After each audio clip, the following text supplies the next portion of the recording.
আজকে সকাল থেকে ব্লগটা শুরু করেছি ঘুম থেকে ওঠার পরেই। তারপরে আমি ঘরের ভিতরে যে কাজগুলো ছিল একটু করে নিলাম, দিয়ে এখন বাইরে চলে এসেছি। তো ওই যে আমি গল্পগুলো কাজগুলো করতে করতে একটা আজকে গল্প বলবো। সেই গল্পটা হলো বিশ্বামিত্রের সঙ্গে আপনার রাম লক্ষ্মণের গমন। তো দশরথ রাম লক্ষ্মণকে ডেকে আনলেন এবং তাদের যে মস্তক মানে নাড়া করে বিশ্বামিত্রের হাতে সমর্পণ করলেন। বিশ্বামিত্র আগে আগে চললেন, তারপর রাম, তার পিছনে লক্ষ্মণ। দুই ভ্রাতার হাতে ধনু আর অঙ্গুলিত্রাণ ও খড়গ। অর্ধ যোজনের অধিক পথ অতিক্রম করে সরযূর দক্ষিণে এসে তারা বিশ্বামিত্র মানে সরযূ নদীর তীরে তারা এসে এখানে উঠলেন এবং রাম এই মধুর সম্বোধন করে বললেন, বৎস মানে রামকে বললেন, বিশ্বামিত্র মধুর সম্বোধন করে বললেন রামকে, বৎস জল নিয়ে আচমন করো, কাল বিলম্ব প্রয়োজন নেই, তুমি বলা অতি বলা এই দুই মন্ত্র গ্রহণ করো। এই মন্ত্র প্রভাবে তোমার শ্রম জ্বর বা রূপের হানি হবে না। সুপ্ত বা অনবহিত থাকলেও রাক্ষসরা তোমাকে ধর্ষণ করতে পারবে না। সৌভাগ্য দক্ষতায় জ্ঞানী বা তথ্য নির্ণয়ে অথবা উত্তর প্রত্যুত্তর দিতে তোমার সমকক্ষ কেউ হবে না। তো বলা অতিবলা মন্ত্র পাঠ করলেন। মানে তো এইগুলো যদি করা হয় তাহলে ক্ষুধা পিপাসা নিযুক্ত হবে।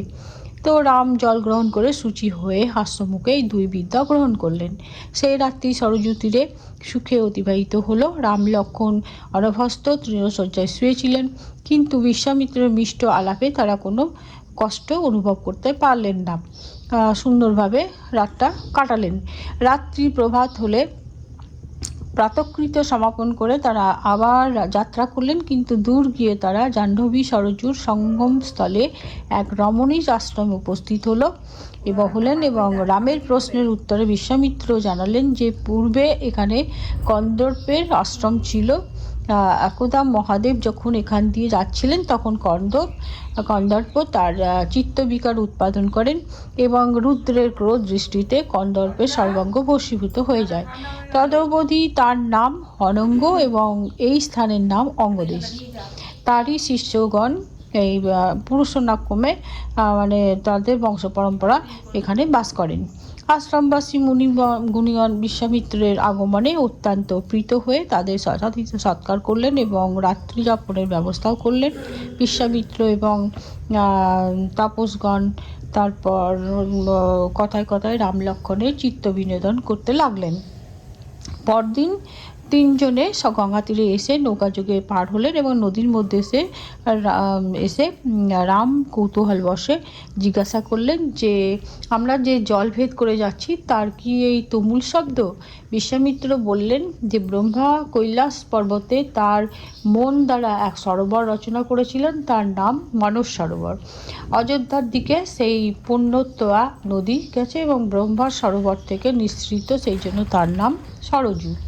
আর সেই নদী এখানে জাহ্নবীর সঙ্গে মিলিত হয়েছে, তারই বাড়ি সংক্ষোভের জন্য এই অতুলনীয় শব্দ হচ্ছে। রাম, তুমি মনসংযম করে প্রণাম করো।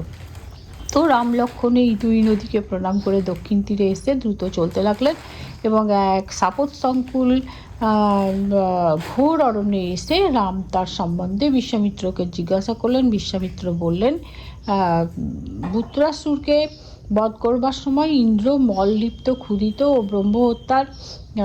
ব্রহ্মহত্যার পাপে আক্রান্ত হয়েছিলেন। দেবতা ও ঋষিগণ এই স্থানে তাকে স্নান করিয়ে মলহীন করেন এবং ইন্দ্রের মল ও মানে কি বলবো ওটা, ইন্দ্রের যে মল ও কারুষ্য মানে ক্ষুধা আর কি দূর হওয়ার তার মানে কি বলবো ওটা দূর হয়ে যাবার পরে তাকে এই বরে এখানে মলদ ও করুষর নামে দুই সমৃদ্ধ জনপদে স্থাপিত হয় জনপদ। তো কিছুকাল পরে আবার সেটা তারকা নামে এক যক্ষী এই দুই জনপদ নষ্ট করে দেয়। তার এর আবার একটা ইতিহাস আছে। সেই ইতিহাসটা হলো সুকেতু নামে এক যোগ্য ব্রহ্মার আরাধনা করে তারকাকে কন্যা রূপে পায় এবং ব্রহ্মার বরে তারকা সহস্র হস্তির বল ধারণ করে। জন্মপুত্র মানে জম্বুপুত্র সুন্দের সঙ্গে তার বিবাহ হয় এবং সে মারিচ নামে এক পুত্র লাভ করে। সুন্দ কোনো অপরাধের ফলে অগস্ত্যমণি কর্তৃক বিনষ্ট হয়। তার প্রতিশোধের জন্য তারকা ও মারিচ অগস্ত্যাকে ভক্ষণ করতে যায়। ঋষির পাপে তারকা বিকৃত বদনা রাক্ষসীর রূপ পেলে, আর মারিচও রাক্ষস হয়ে গেল। রাম, তুমি যে গোব্রাহ্মণের হিতের জন্য এই দুর্বৃত্তা তারকাকে বধ করো, স্ত্রী হত্যা জনিত পাপের ভয় করো না। তার কারণ হচ্ছে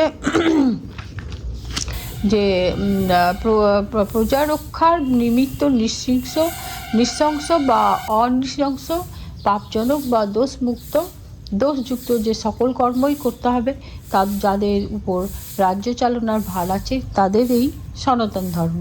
তো বিশ্বামিত্রের কথা শুনে তিনি যা যা বললেন তাই তাই পালন করলেন। তো গল্পটা আজ এই পর্যন্তই রাখলাম, দেখি পরে আর কি কি কাজ আছে।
জয় শ্রী শম্ভু, নমস্কার। আপনারা সবাই কেমন আছেন? আশা করছি সবাই খুব ভালো আছেন। আমার আজকের এই নতুন ভিডিওতে আপনাদের সবাইকে স্বাগত জানাই। তো আমার পুজো কমপ্লিট হলো, এখন বাজে সকাল 10টা 47।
বিকাশ আহা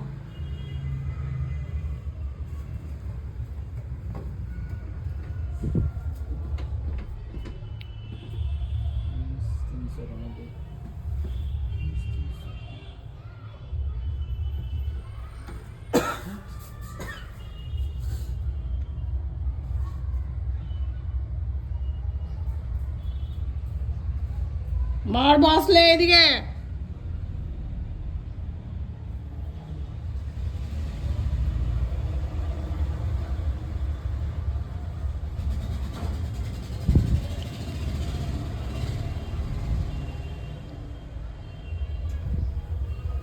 ঠিক টাইমে এসেছে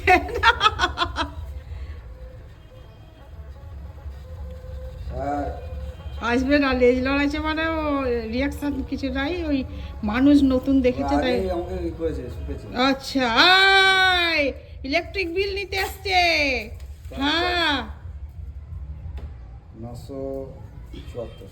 আচ্ছা কথা শুনি। হ্যাঁ কথা চরম চরম চরম, হ্যাঁ একদম মানুষের মতো। বেশ তাহলে শাক ভাজা হয়ে গেছে, এখন করলা, কাঁচা কলা, আলু, বেগুন আর করলা দিয়ে এই যে দিয়ে দেবো। এবার বেশি ফোটাবো না, খেতে হয়ে যাবে তুলে। শুভ দুপুর বন্ধুরা, এখন বাজে 1:45। তো আমার দুপুরের মেনু হচ্ছে আজকে লাল শাক ভাজা, আর এটা হচ্ছে কাঁচা কলা, করলা, বেগুন আর আলু দিয়ে তরকারি। আর এটা আমি আগে একবারই খেতাম না ছোটোতে, তো গলব্লাডার অপারেশন করার পরেই আমি অনেক কিছু খেয়েছি, আবার অনেক কিছু বদলেও গেছে। যেমন এই যে আমের চাটনিটা খুব ভালো, খুব প্রিয় আর কি।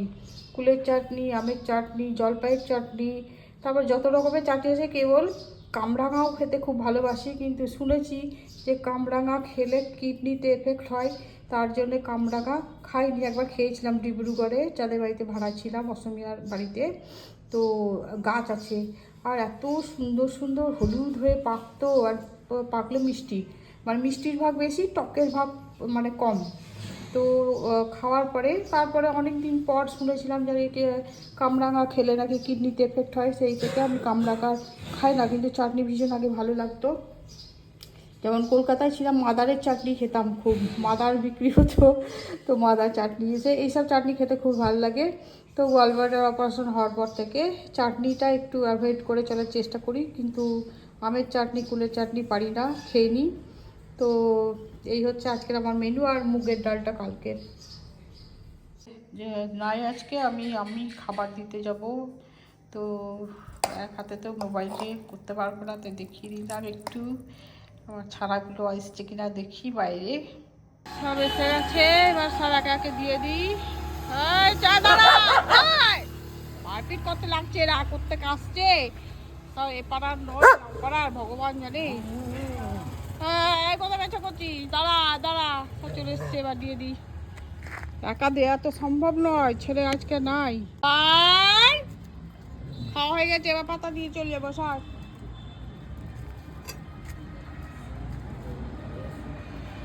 হয়েছে, চা চলে যা, খাওয়া হয়ে গেছে, চলে যা চলে যা।